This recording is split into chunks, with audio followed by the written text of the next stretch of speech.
We're going to talk about what to expect if you've been arrested for a DUI. It's the very first time you've been arrested for a DUI. What happens to your driver's license?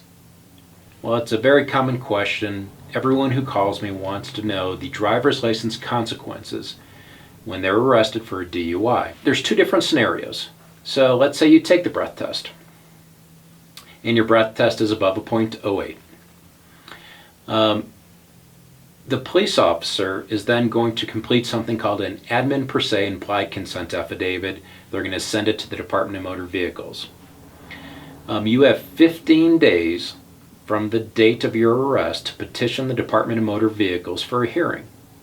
If you do that, your driver's license won't be suspended until that hearing is concluded. And even then, the suspension doesn't take place immediately at the hearing date.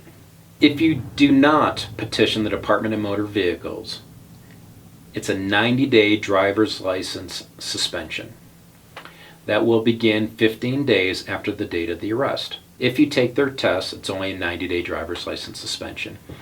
If you don't take their tests and you're suspected of committing a DUI, then it's a year-long driver's license suspension. So most people don't know what to do in this scenario. They're at the police station, they've had some alcoholic beverages, and they just don't know what to do. Law enforcement cannot give you advice on whether or not you should or should not take the tests. That's completely within your discretion.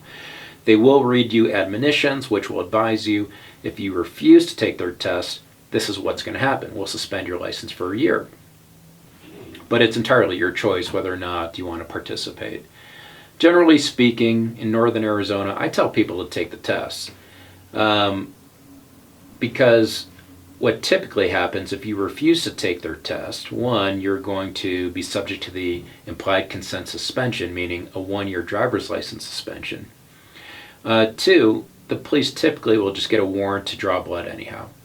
So they're going to get blood whether you agree to cooperate or not. So I just tell people to cooperate. It'll save you a year suspension. You'll most likely still be subject to the 90-day suspension, but 90 days is a whole lot better than 1 year. So generally speaking, I tell people go ahead and cooperate, go ahead and take their tests. If you need more information about driver's license suspension and what can be done about it, feel free to give me a call. I'll be happy to help.